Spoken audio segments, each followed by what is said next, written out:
It's in the name. Common, meaning shared by, coming from, or done by more than one. And task, meaning a piece of work to be done or undertaken. Basically, if you couldn't guess it from this very solid explanation, there are certain tasks in a set game of Among Us that are common to all crew members. So, for example, if you have to scan your boarding pass on Polis, then every other single survivor has to do the same. Along with being a great way to make imposters fake tasks and get caught faking them, finding straight common tasks ensure that you get critical information about who has done the tasks and who still needs to. On the flip side, it's definitely a great way to get killed.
Oh no!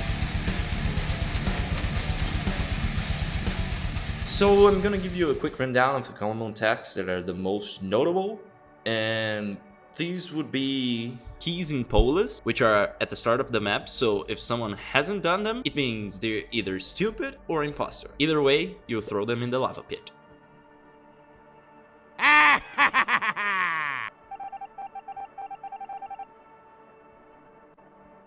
Stupidity will not be tolerated. Another one is the one you have to type your keycard code in Mira. While the game is starting, you can actually hold down to go faster than people, which gives you a pretty decent head start getting to the common task first, so you can spot every single person who has done it.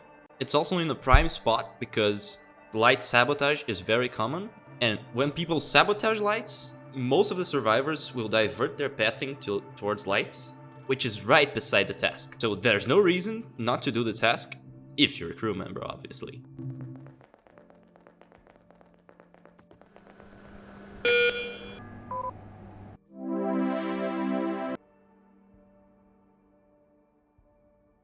The most important part of meetings is gathering and sourcing information, either true or false, depending on your role.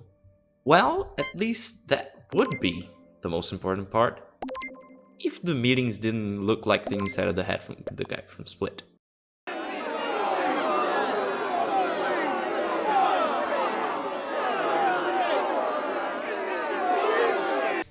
Anyways, there are certain subdivisions of people that play Among Us, but during meetings, the ones you should focus the most on convincing about your story are leaders. These are usually the people that talk a lot, ask a fuck ton of questions, and generally have a lot of credibility during votes.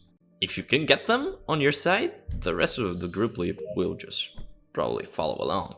There's another strategy which it's considered dickish, but it's like you just shout a name when there's 5 seconds left and people haven't voted yet.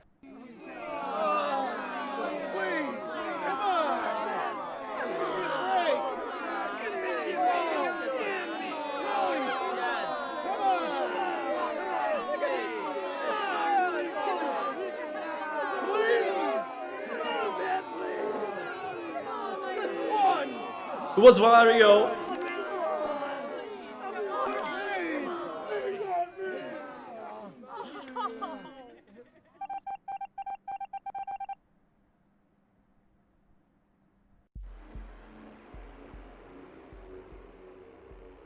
I can't stress this enough.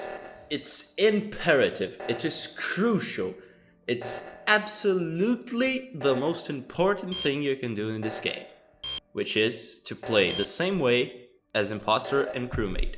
You can't differ your playstyles too much or people are gonna out you. They know how you play as crewmate and they know how you play as imposter. So you need to play the same way or else it will be real easy to see you as imposter. These are your greatest allies as imposter, but also the Worst curse that could fall upon someone. sabotages while opening up possibilities for kills are a big tell on your playstyle. Like if you start to make people think of you as the doorman, like the one that closes doors, whenever a door is closed, people are gonna think of you. So even though some sabotages are better to separate and split groups, and how often you do them is also a lot of information that crewmates can gather to kill you. So you need to spice it up, add some variation, because patterns are traceable. That serial killer catching textbook people, jeez. You can also pull a little copycat maneuver. So for example, Wario is a worldwide famous light sabotage killer. So you sabotage lights, kill someone who was near Mario, and frame the shit out of him. It goes without saying that this is gonna be harder if you're playing against experienced players, but sometimes old tricks do the job. Vents are a whole different ballpark. They aren't bad for you because they're predictable. They're bad because there's too much opportunity for crewmates to catch you. Vents give you a huge advantage by allowing you to sneak in and out of situations and set up sneaky kills. But some minor mechanical inconveniences hold it back from achieving its true potential. The animation for entering and leaving vents, while balanced, gives the crewmates a lot of opportunity to walk up on you. But the thing that makes me lose my fucking mind is people being able to see vents opening through the fog of war. Why? There's no reason for this to exist, and it really pisses me off.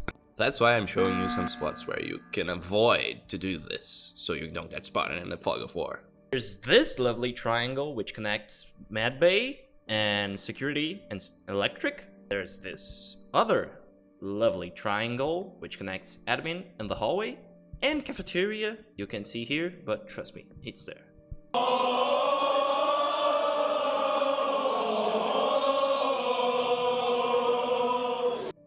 Oh, you didn't understand this part? Okay, let me spell it out for you. Don't vote when there's 7 people alive. So, for 1 second, imagine this situation. You're playing with your friends and nobody's muted because they don't think they need to. But you have agreed to only speak during meetings. So you jump out of an event and get spotted. Little side note here. I'm not here to tell you how to play the game. You should play however you'd like and just have fun with it. But if you're some kind of degenerate who talks outside meetings, I cast upon thee and 5 of thine future generations bugs in the cups you drink from. And if you're not playing the way I want you to, get right now out of my video. Never return, but not before dropping a big fat like. back to topic. You jump out of a vent, get spotted, yada yada yada, no biggie, right? You're off of a kill cooldown, so you're just gonna chase this person down and snap their neck. But the whole fucking chase, this motherfucker be laughing his ass up, and when he finally dies, this is the best part, wait for it, when he finally dies, he goes, "Aww, what the fuck?" So anyways, if you don't want to ruin imposter's fun, mute your mic.